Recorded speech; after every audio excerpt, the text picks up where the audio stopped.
Hello বন্ধুরা, সকালবেলা ready হচ্ছি। কেন তোমাদেরকে বলেছিলাম যে আল্ট্রা স্ক্যান করতে যাব। তো আজকে 2 তারিখ, আজকে ডেট। তো আজকে আল্ট্রা স্ক্যান করতে যাচ্ছি। তো রেডি হচ্ছি, আমি ট্রেন ধরবো। তোমাদের দাদাভাই আগেই চলে গেছে। আর আমাকে হচ্ছে 8:30 ট্রেনটা ধরতে হবে গাংনাপুর থেকে। তো 8:30 ট্রেনটা ধরবো, ধরে রানাঘাটে যাব, তারপরে যাব মনোরমায়। কেন ওই রিপোর্টগুলো সব তোমাদের দাদাভাই নিয়ে চলে গেছে আগে আগে। তো আমি এখন যাব, আমি আর বাবু যাব, অবশ্য একা যাব না। ও এই ওষুধটা খেতে হবে, তো এটা হচ্ছে খাওয়ার আগের ওষুধ। তো ওষুধটা খেয়ে নিই। ওষুধ খেতে খেতে জীবন শেষ হয়ে যাচ্ছে এখন।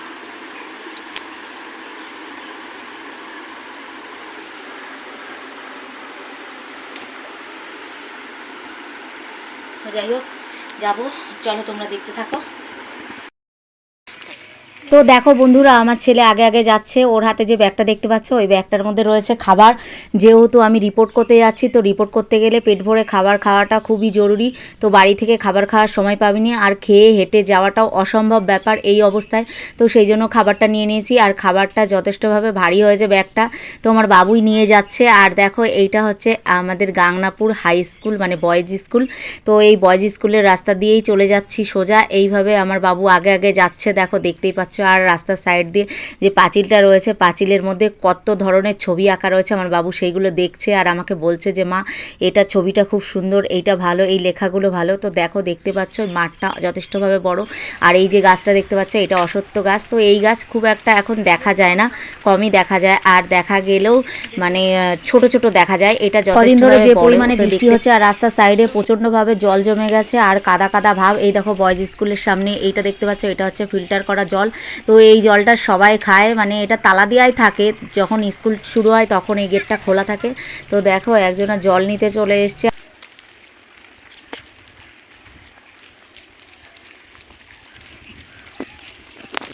এই স্কুলটা দেখতে পাচ্ছ, এটা প্রাইমারি স্কুল, বয়েজ স্কুলের সাথেই লাগানো একেবারে। কি অবস্থা, কালকে বৃষ্টি হয়েছে তো।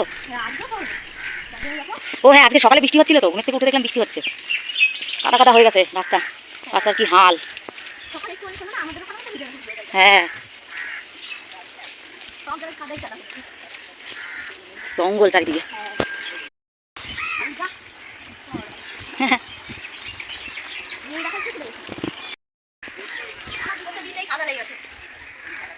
এই পাশ দিয়ে, এই পাশ দিয়ে।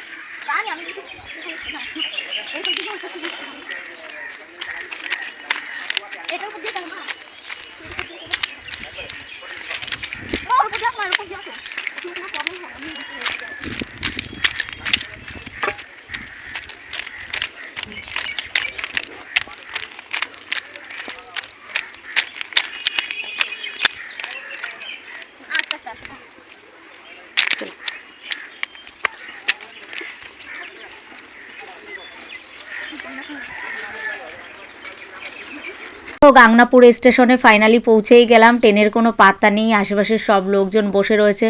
তো বাবুকে আমি বলছি, বাবু আগে চল। যেহেতু ওকে আমি দেখাচ্ছি, তোমরা হয়তো ভাবতেই পারো শুধু ছেলেকেই কেন দেখাচ্ছে। তো যাই হোক, ছেলেকে দেখাচ্ছি, কেননা ক্যামেরাম্যান তো আমি নিজেই, ওই জন্য ছেলেকেই দেখাতে হচ্ছে, আমি নিজেকে দেখাতে পাচ্ছি না। তো যাই হোক, বাবুকে বললাম তাহলে চল সামনে গিয়ে কোথাও বসি। ওয়েদারটা এত খারাপ, সকাল থেকে বৃষ্টি হচ্ছে, কখনো কখনো রোদ্দুর হচ্ছে, মানে তালের কোনো ঠিক নেই, তবুও গরম কাটছে না। তো যাই হোক, একটা শেটের নিচে চলে আসলাম। এসে আমি বাবুকে বলছি, বাবু ব্যাগটা রেখে এখানে বস, আর আমিও একটু বসি। তো আশেপাশে কয়েকজনকে জিজ্ঞাসা করলাম ট্রেনের টাইমটা, তো অনেকেই বলতে পারলো না। তো একজনা আমাকে বলল যে টাইম হচ্ছে 9টায়। তো আমি জিজ্ঞাসা করলাম কত নম্বর প্ল্যাটফর্মে দাঁড়াবে, তো আমাকে বললো 3 নম্বর প্ল্যাটফর্মে দাঁড়াবে। তো চলে আসলাম এখানে। এসে আমি বলছি তাহলে টিকিটটা কেটেই নিই, বসে থেকে কোনো লাভ নেই, টাইমও হয়ে যাচ্ছে। তো যাই হোক, টিকিটটা কাটতে আসলাম। আমি শুধু যাওয়ার টিকিটটাই কাটলাম, কেননা তোমাদের দাদাভাইয়ের সাথে চলে আসবো, এই জন্য 5 টাকা দিয়ে শুধু যাওয়ার টিকিটটাই কেটেছি, আসার টিকিট আমি কাটিনি। আগের দিন আমি যাওয়া আসার টিকিট কেটেছিলাম, তো আমার টিকিটটা ফালতু হয়ে গেছে। তো যাই হোক, টিকিট কেটে আসার পরপরই দেখছি বনগা লোকাল ঢুকে গেছে। আর বনগা লোকালটা ঢোকার পরে ওইটা মাঝেগ্রাম গিয়ে ক্রসিং হবে, তো ওইখান থেকে ওটা ব্যাকে আসবে। তো যাই হোক, প্যাসেঞ্জাররা নামা ওঠা করছে। তো আমার বাবু আমাকে একবার বলছে, মা এই ট্রেনটাই কি ধরতে হবে নাকি। আমি বলছি না বাবা, আমরা তো রানাঘাট যাব, আমরা তো বনগাঁ যাব না, এই জন্য এইটা নয়, এর পরেরটা। তো যাই হোক, দেখতে পাচ্ছ ট্রেনটা বেরিয়ে গেল। আর ট্রেনটা এত লেট ছিল কি বলবো, কমপক্ষে 10 মিনিট লেট ছিল। আর আমার যে টাইমটা ছিল ওখানে যাওয়ার, সেটা হচ্ছে 8:30 টাইম দিয়েছিল, কিন্তু সেই টাইমে আমি পৌঁছতে পারিনি। আমার টাইমটা অনেক ওভার হয়ে গেছিলো, যার জন্য আমার অনেকটা লেট হয়ে গেছে। তো যাই হোক, ট্রেনটা বেরিয়ে যাওয়ার পরে দেখো এই ছেলেটাকে, দেখতে পাচ্ছ এই ছেলেটা মেয়েটাকে এমনভাবে দেখছে, মনে হচ্ছে যেন চোখ দিয়েও গিলে ফেলবে মেয়েটাকে। তো যাই হোক, অনেক প্যাসেঞ্জাররা সেকেন্ড ট্রেন ধরবে বলে আসছিল, দেখতে পাচ্ছ এই যে এরা সব আসছে। পড়ে গেছে, নিচে পড়লে তুলে খাবার না, ঠিক আছে? আমার জামার মধ্যে পড়েছে, তার মধ্যে পারবো ভালো লাগে, বুঝতে পারো আমার পছন্দ এগুলো। তো রানাঘাটে ট্রেন থেকে নেমেই পড়লাম। তো দেখতে পাচ্ছ আমার ছেলের সাথে একজনে যাচ্ছে, তোমরা হয়তো জানতেই পারো যে উনি কে, বা তোমাদের ইচ্ছে হতেই পারে জানার জন্য। তো যাই হোক, উনি আমার শাশুড়ি মা। তো উনি আমার ব্যাগগুলো নিয়ে নিয়েছে হাতে, আমাকে বলছে ব্যাগ আমি নিয়ে যাচ্ছি, তুই ধীরে সুস্থে আস্তে আস্তে আয়।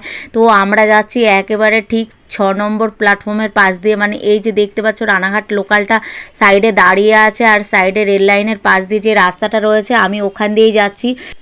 আর আমরা রিপোর্ট করার জন্য মনোরমা হসপিটালে পৌঁছে গেলাম। এই যে দেখতে পাচ্ছ তোমাদের দাদাভাই টাকা চাইছে, কেননা আমার 500 টাকা দিয়ে বুকিং করা ছিল, বাকি টাকাটা আমাকে এখনই দিতে হবে। তো তোমাদের দাদাভাইয়ের হাতে ব্যাগটা দিয়ে দিলাম, দিয়ে আমি টাকাটা বার করে টাকাটা ওনার হাতে দিয়ে দেবো। টাকাটা জমা না দিলে ওনারা আমাকে রিসিপ্ট কপি দেবে না, আর ওইটা না দেখলে পরে আমার এই রিপোর্টটা করা সম্ভব হবে না। সেই জন্য আমি ওনাকে টাকাটা বার করে দিয়ে দিলাম। তো দেখো সব 500 টাকার নোট রয়েছে, মানে রিপোর্ট করতে গেলে টাকা শুধু গুনে দিয়ে দিতে হবে। এই যে টাকাটা তোমাদের দাদাভাই ওনার হাতে দিয়ে দিল, এবং ওই স্লিপটা যেটা দিয়ে আমরা বুকিং করেছিলাম সেটাও দিয়ে দিল। তো দেওয়ার পরে উনি আমাকে ওখান থেকে বলল 1 নম্বর কাউন্টারে যাওয়ার জন্য। তো তোমাদের দাদাভাই ফর্মালিটিগুলো পূরণ করুক, আর আমার এই ব্লগটা আমি এখানেই শেষ করছি। ভিডিও ভালো লাগলে লাইক কমেন্ট শেয়ার করতে ভুলো না। টাটা।